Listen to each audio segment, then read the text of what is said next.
السلام علیکم ورحمۃ اللہ وبرکاتہ۔ میں اس وقت موجود ہوں جامعہ کنز الایمان جلال موڑ پہ۔ آج مفتی صاحب کے ساتھ ملاقات تھی، جامعہ کے حوالے سے کچھ بات کرنی تھی۔ آپ ماشاءاللہ جامعہ کا جو نظام ہے بڑا زبردست انداز سے چلا رہے ہیں۔ مفتی صاحب سے پوچھتے ہیں کہ آپ یہ بتائیں کہ آپ کہاں سے فارغ التحصیل ہیں اور کیا مصروفیات رہیں، اور بالآخر آپ یہاں پہ کیسے، اور کیا وجہ تھی جو آپ نے یہاں پہ جامعہ کنز الایمان کی بنیاد رکھی۔ السلام علیکم ورحمۃ اللہ وبرکاتہ۔ میں حماد بھائی کا شکریہ ادا کرتا ہوں کہ وہ اپنا قیمتی وقت نکال کے یہاں جامعہ کنز الایمان کا وزٹ کیا اور ہمارا ایک انٹرویو ریکارڈ کر رہے ہیں۔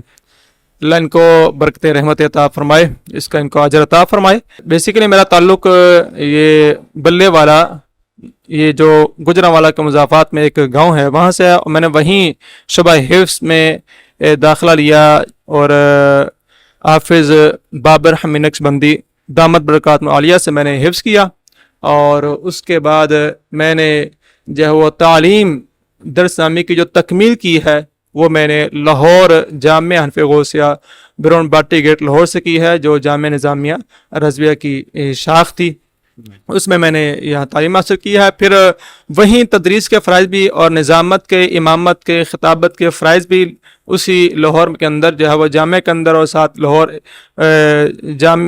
مرکزی مسجد ہے حامد رضویہ اسلام پورہ میں، وہاں خطابت کے فرائض بھی سر انجام دیتا رہا۔ اب بھی خطابت کے فرائض وہیں سر انجام دے رہا ہوں۔ اور اس کے بعد جوہر ٹاؤن میں جامعۃ المدینہ میں میں نے داخلہ لیا تخصص فی الفقہ یعنی مفتی کورس میں، اور مفتی محمد ہاشم خان عطاری قادری صاحب سے میں نے پھر وہاں تخصص فی الفقہ کی تکمیل کی۔ کیا وجہ بنی کہ جامعہ کنز الایمان بنانے کی اور تعمیر کرنے کی، اور پھر جو ہے وہ یہ سارا سلسلہ آگے لے کے جانے کی؟ بس ایک ذہن میں کڑن تھی کہ علاقے کے اندر ایک مرکز بنے جہاں گاؤں دیہات کے بچے بھی جو ہے وہ تعلیم حاصل کریں، اور ان کو بھی ایک مرکز ملے، ایک دین کا مرکز ملے۔ کالجز ہیں، اسکول ہیں، موجود ہیں، لیکن ایک کڑن تھی۔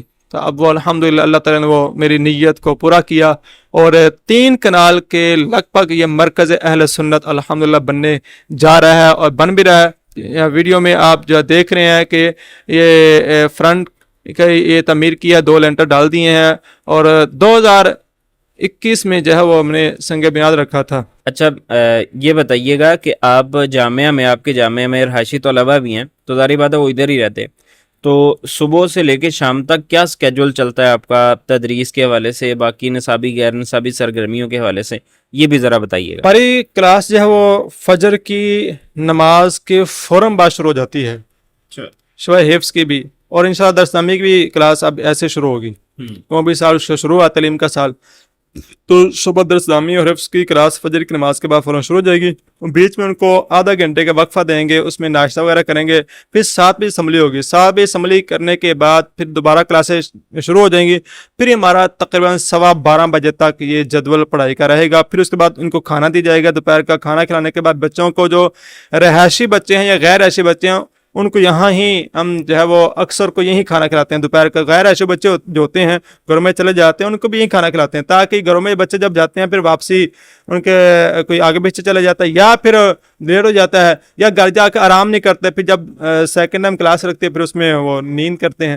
اس سے ہم نے دوپہر کا وقت ان کو ادھر رکھتے ہیں، پھر سلا دیتے ہیں۔ پھر 1:45 بجے جماعت ہوتی ہے ظہر کی، اس کی تیاری ہو جاتی ہے، اور ظہر کی نماز کے بعد پھر فوراً جو ہے وہ عصر تک کلاس لگ جاتی ہے، عصر پڑھائی ہوتی ہے۔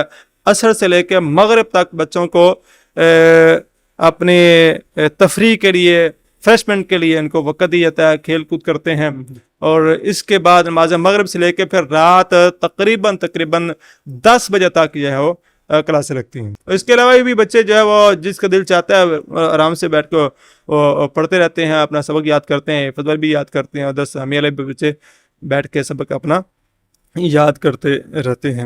اور اس کے علاوہ عصری تعلیم کا جو ہے ہم نے ظہر کی نماز کے بعد 2 گھنٹوں کا رکھا ہوا ہے۔ ظہر کی نماز کے بعد نا یعنی تقریباً عصر کے قریب یہ پہلے جو 2 گھنٹے بچیں گے، اس میں تقریباً ہم جو ہے انشاءاللہ بچوں کو اسکول کی تعلیم کا بھی انشاءاللہ تبارک اللہ رکھیں گے، اور کمپیوٹر کی جو کلاس ہے اس کا انشاءاللہ نماز عصر کے بعد جو بچے ہوں گے ان کو ہم کمپیوٹر کی تعلیم بھی دیں گے, ان کو بھی سکھائیں گے. اچھا, آپ کے اس جامعہ میں کتنے طلباء جو ہیں وہ درس نظامی اور کتنے طلباء جو حفظ و نادرہ کی تعلیم حاصل کریں, یہ ذرا بتائیے. کیونکہ شوال کا مہینہ ہے, شوال میں نئے داخلے ہوتے ہیں, تو شوال کے مہینے میں نئے داخلے ہوتے ہیں, تو تقریباً ہمارے پاس 35 سے 40 کے قریب جو ہے وہ بچے حفظ و نادرہ کے ہیں, اور اس طرح تقریباً کوئی 12 کے قریب بچے جو ہے وہ درس نظامی کے عالم کورس کے ہیں, مزید داخلے ہو رہے ہیں. اچھا, ماشاءاللہ اتنے طلباء جو ہیں وہ حفظ و نادرہ کی تعلیم حاصل کر رہے ہیں, پھر درس نظامی کی تعلیم حاصل کر رہے ہیں, تو ان کے سارے انتظامات کیسے ہو رہے ہیں, یہ کیسے نظام چل رہا ہے؟ اب آپ کہہ رہے ہیں کہ ہم بالکل فری تعلیم دیتے ہیں اور پھر ان کو 3 وقت کا کھانا بھی کھلایا جاتا ہے, تو یہ ذرا بتائیے گا. قرآن پاک کی آیت ہے نا, وَمَن يَتَوَکَّلْ عَلَى اللَّهِ فَهُوَ حَسْبُهُ, جو اللہ پہ بھروسہ کر لیتا ہے اللہ اس کو کافی ہو جاتا ہے. تو یہ واقعی ایسی بات ہے کہ بس اس میں عدنان کا کوئی کمال نہیں ہے, بس رب تبارک تعالیٰ مدد فرما رہا ہے. کچھ دوستوں کو لگا دیا ان کو راشن دے دو, وہ راشن دیتے ہیں. اس طرح کے دوستوں کو لگا دیا کہ اس میں کچھ نہ کچھ شامل کرتا رہا کریں.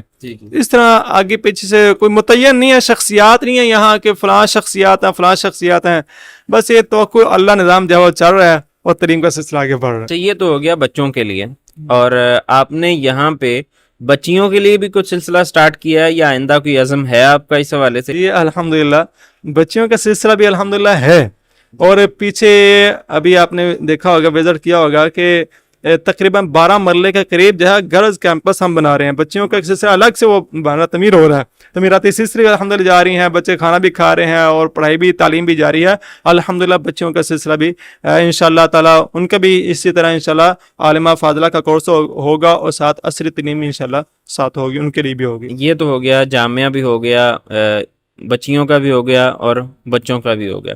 اب اس کے ساتھ ساتھ آئندہ آپ کے کیا کیا ٹارگٹ ہیں, آپ نیکسٹ کیا کرنا چاہتے ہیں یہاں پہ؟ میں چاہتا ہوں کہ ایک تو وہ بچے جو ہمارے پاس آگے ہیں ان میں کام جو ہو رہا ہے, تعلیم حاصل کر رہے ہیں, علم دین کا کام ہو رہا ہے. اسی طرح اس کے بعد ٹارگٹ ہے, عزائم ہے ہمارے کہ باہر نکل کے بھی جو اسکول کالج کے بچے ہیں یہاں, ان کو بھی آہستہ آہستہ ساتھ جوڑا جائے, ان کے بھی ایک کورس ترتیب دی جائے اور ان کو بھی قریب کیا جائے اور ان کو بھی دین سکھایا جائے. اور اس کے ساتھ ساتھ جو ہے وہ بچوں کو انشاءاللہ تبارک تعالیٰ ہم نے کمپیوٹر کلاس بھی ان کی شروع کرنی ہے, اور ساتھ ہی ساتھ جو بچے جو یہاں پڑھتے ہیں عصری تعلیم میں ان کو ساتھ انشاءاللہ FA BA M میں انشاءاللہ تبارک تعالیٰ اس طرح وہ کرتے رہیں گے, آگے پڑھتے رہیں. ماشاءاللہ, یہ تو زبردست ہو گیا. یعنی کہ دینی تعلیم بھی اور دنیاوی تعلیم بھی, دنیاوی اداروں میں لوگ اتنی فیسیں دے کے تعلیم حاصل کر رہے ہیں, اور آپ دونوں تعلیمیں دنیاوی اور دینی ایک ہی چھت تلے دینے کا عزم رکھتے ہیں.